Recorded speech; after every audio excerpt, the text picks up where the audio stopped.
कितना खास और कितना विश्वास लेकर के आया है मई का महीना। मई 2023 में वास्तव में क्या होने वाला है तुला राशि तुला लग्न के आधार पर हम जैसे जानने का प्रयास करते हैं। यदि आप तुला लग्न के हैं तब इसे आप लग्न के आधार पर देखें, सटीकता बैठेगी। और आपको यदि आपकी राशि पता नहीं है, आपका लग्न पता नहीं है, तब तो ऐसे आप बोलते नाम के अनुसार तुला राशि के अनुसार देखें, यहाँ पर भी आपको सटीकता मिलेगी। आइए प्रारंभ करते हैं। तुला राशि जिसके स्वामी हो गए स्वयं शुक्राचार्य जी महाराज, और शुक्रदेव अभी वर्तमान में 1 मई के दिन में ये वृषभ राशि में रहेंगे, मतलब अष्टम भाव में रहेंगे। जैसे ही 2 मई का समय आएगा ये आपके अष्टम भाव को छोड़ करके नवम भाव आपके भाग्य भाव पर प्रविष्ट कर जाएंगे। कितना उचित, कितना उत्तम होगा कि आपके तुला राशि तुला लग्न से ठीक 7वें भाव पर आपके लगने चले जाएंगे। तो 2 मई से लेकर के 30 मई तक का ये यहीं पर रहने वाले हैं। तो मोटी मोटा पूरे मई महीने में ये आपके जीवन में एक भाग्योन्नति का सुअवसर प्रदान करेंगे, क्योंकि लग्नेश गया है भाई नवम पर, तो भाग्य उन्नति के दृष्टिकोण से इसे सर्वाधिक उत्तम मानेंगे। इस टाइम पर नवम भाव आपके उच्च अधिकारियों का है, तो उच्च अधिकारियों का सहयोग मिलेगा। आप जिस कार्य फील्ड से भी जुड़े हुए हैं आप देखेंगे कि इस टाइम पर आपके ऊपर के जो लोग होंगे इन सबसे आपको सहयोग मिलने की संभावना यहां पर बनती है। लग्नेश का नवम में जाना, आपका लगन, आप लग्नेश मतलब आप स्वयं हो गए। आप कहां जा रहे हैं? हम जा रहे हैं नवम भाव, जो आध्यात्म का भाव होता है। तो आध्यात्मिक उन्नति के दृष्टिकोण से भी इसे अच्छा माना जाएगा। इस टाइम पर किया गया पूजा पाठ जाप तप ये सब आपको अच्छा प्रतिफल देने के लिए यहां पर बाधित होते हैं, क्योंकि नवम भाव हमारे इष्ट की कृपा भी होती है। तो यहां पर इष्ट कृपा मिलने की संभावना सर्वाधिक है। अब यही पर समझते हैं, लग्नेश की बात तो हुई। अब पहुंचते हैं धन भाव में। धन भाव के अधिपति कौन होगा? तो यहां पर देखेंगे आप 8 नंबर है, ध्यान से समझिएगा। यहां पर जो 8 नंबर लिखा है मेष वृष मिथुन कर्क सिंह कन्या तुला वृश्चिक धनु वृश्चिक, तो वृश्चिक के स्वामी कौन हो गए हैं? मंगल देव। अब मंगल देव इस टाइम पर अभी गोचर कर रहे हैं आपके, ये भी भाग्य भाव पर है। तो दो ग्रहों का संबंध भाग्य में आना कोई सामान्य बात नहीं। कहीं ना कहीं से धन भी आपको प्राप्ति भाग्य के द्वारा मिलने की संभावना यहां पर सर्वाधिक बनेगी, क्योंकि धनेश गए हुए हैं भाग्य भाव पर।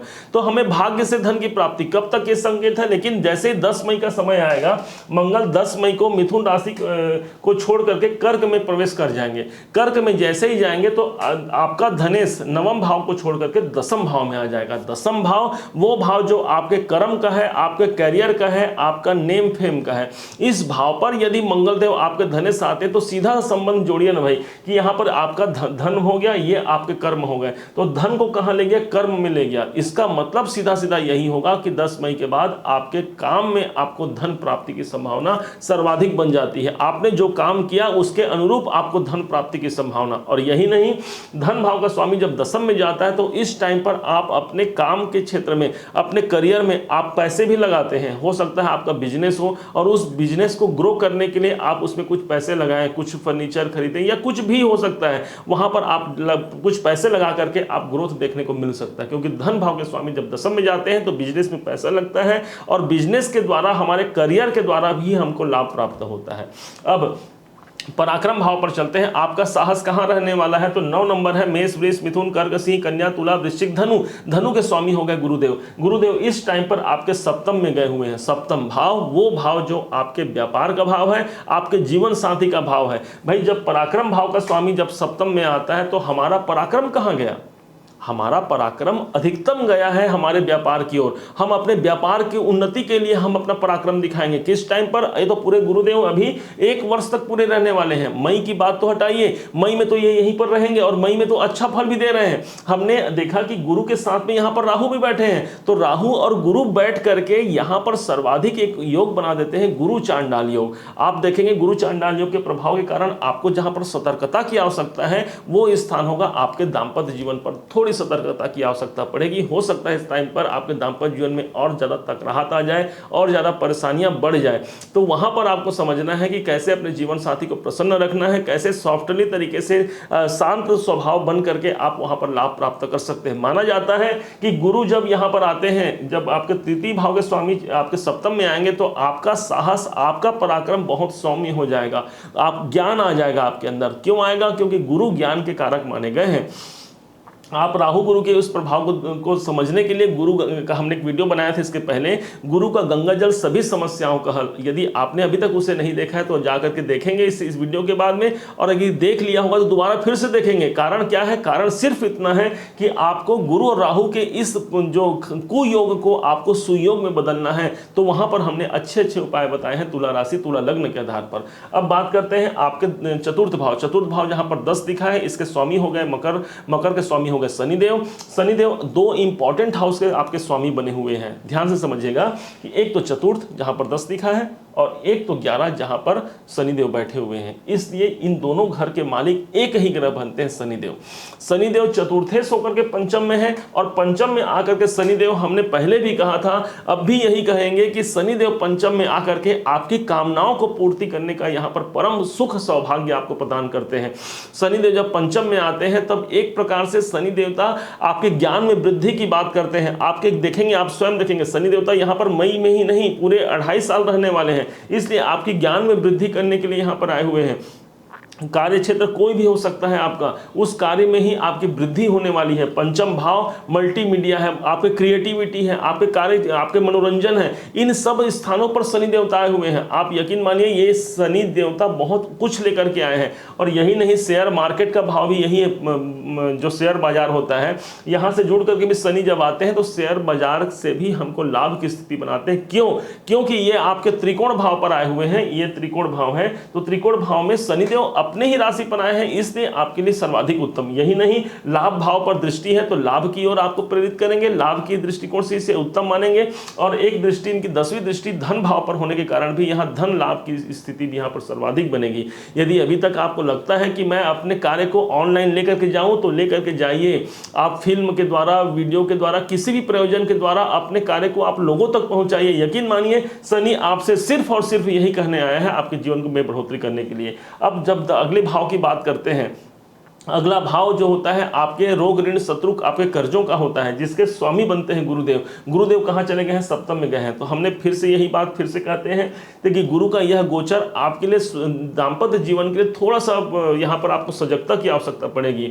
अपने जीवन साथी के साथ आपको बहुत प्रेम से रहना होगा। थोड़ा बहुत खटास और शत्रुता यहाँ पर मोल लेनी पड़ सकती है, क्योंकि शत्रु भाव से गुरुदेव जा रहे हैं। गुरुदेव शत्रु भाव के स्वामी हैं इसलिए। लेकिन जो लोग नौकरी करते हैं और व्यापार करते हैं, उनके लिए इसे अच्छा ही मानेंगे, क्योंकि गुरुदेव देवता इस भाव में जाकर के बढ़ोतरी करते हैं, इसलिए व्यापार की बढ़ोतरी के दृष्टिकोण से अनुकूल है। आपके जॉब में परिवर्तन का योग यहाँ पर भी आपको संभावित देखने को मिल सकता है। अब यहाँ पर सप्तम भाव की बात करते हैं। सप्तम भाव में तो भाई ऑलरेडी 4 ग्रह बैठे हुए हैं, समझिएगा, 4 ग्रह बैठे हैं, राहु, गुरु, सूर्य, बुध।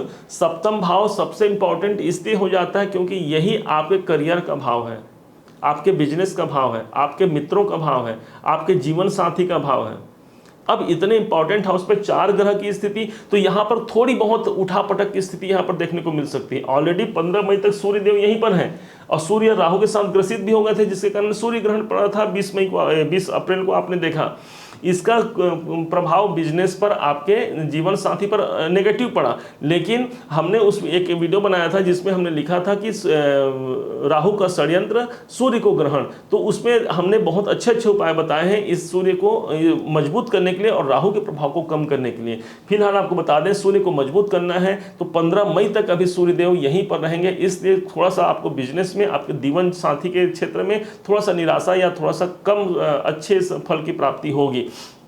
परंतु 15 मई के बाद, अभी फिलहाल 15 मई तक क्या करना है? 15 मई तक सूर्य भगवान को निरंतर जल अर्पण करते रहें। ओम घृणी सूर्याय नमः या सूर्याय नमः या गायत्री के पवित्र सुंदर मंत्र से भी आप जाप कर सकते हैं। आप चाहें तो ओम जपा कुसुम संकासम काश्यपेयम महाद्युतिम तमो अरिम सर्व पापग्नम प्रणतो अस्मि दिवाकरम, इस बहुत ही प्रभावकारी यह मंत्र है, इसका भी प्रयोग करके आप अपने जीवन में सार्थकता को सिद्ध कर सकते हैं। अब बात करते हैं इसके बाद अगले भाव की, जो अष्टम भाव आपके परिवर्तन का भाव है। परिवर्तन भाव का स्वामी, आपके रुकावट पीड़ा भाव का स्वामी शुक्र है। शुक्र कहाँ गया है? तो शुक्र नवम भाव में गया है। हो सकता है इस टाइम पर आपको ऐसा लग जाए इस मई के महीने में, क्योंकि शुक्र जो है पूरे मई महीने में 2 मई से 30 मई तक रहेंगे। कहाँ रहेंगे? आपके नवम भाव में रहेंगे।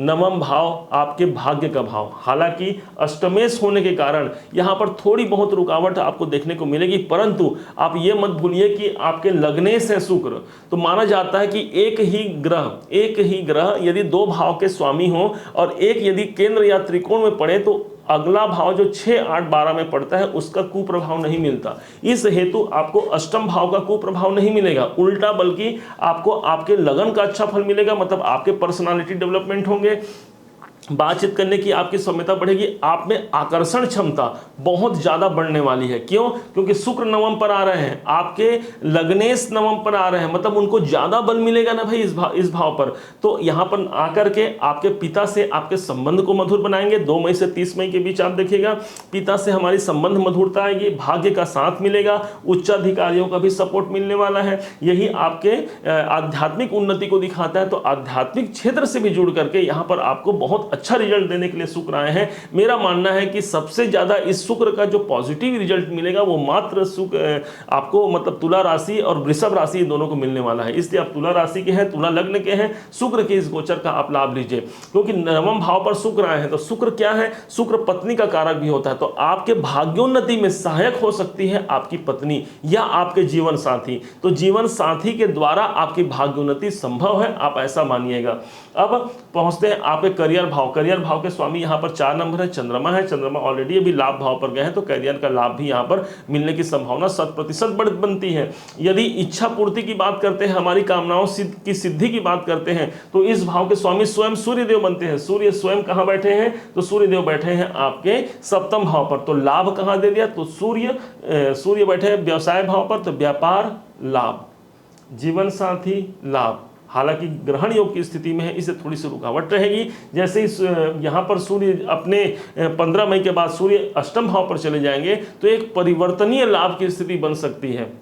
हमारे लाभ में थोड़ी सी बाधाएं रहेंगी, परंतु अचानक से सहसा अचानक से कोई बड़ा लाभ मिल सकता है। क्यों? क्योंकि अष्टम भाव अचानक का कार्य कराता है। हो सकता है इस टाइम पर कोई जीवन बीमा का कोई धन हो, किसी के द्वारा गिफ्ट मिलने का धन हो, पिता के द्वारा भी धन प्राप्ति का योग बन सकता है। क्योंकि पिता भाव से द्वादश भाव है, इसलिए किसी के द्वारा अच्छा संकेत मिलने की संभावना यहाँ पर बन सकती है। अब बात करते हैं 12वें घर, जो आपका व्यय भाव है। व्यय भाव का स्वामी बुध है, जो अभी वर्तमान गोचर में ये चल रहे हैं आपके सप्तम भाव पर। सप्तम भाव पर बुध अभी क्या स्थिति में है? तो बुध अभी 10 मई को उदय होने वाले हैं। अभी बुध जो है वो अस्त अवस्था में है। कोई ग्रह जब अस्त होता है तो अपना सारा रिजल्ट शुभ फल नहीं दे पाता। अभी इस समय पर जब बुध जब उदय होंगे तो कंप्लीट रूप से आपको 12वें घर का रिजल्ट नहीं देंगे, सबसे ज्यादा रिजल्ट देंगे आपके भाग्य भाव के। अभी तक भाग्य जो सोया हुआ है तो उस भाग्य में जागृति आ जाएगी, आप ऐसा मानिए। और जब बुध जैसा इंपॉर्टेंट ग्रह जो आपके भाग्य के स्वामी है, यदि वो जागृत हो जाते हैं तो 10 मई के बाद आप देखिएगा एक भाग्य में एक सकारात्मक आपको निखार देखने को मिलता है। किसी अन्य के द्वारा भी आपको भाग्योन्नति के अवसर मिलेंगे। आपके करियर, रोजी रोजगार, इन सब में आपका भाग्य आपका साथ देने वाला है।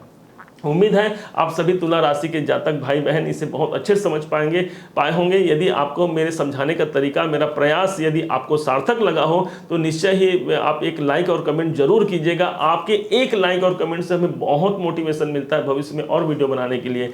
हाँ, यदि अभी तक आपने चैनल को सब्सक्राइब भी नहीं किया है तो सब्सक्राइब कीजिएगा। पुनः एक बार फिर आप सभी का दिवस मंगलमय हो, इन्हीं शुभकामनाओं के साथ। जय सिया राम।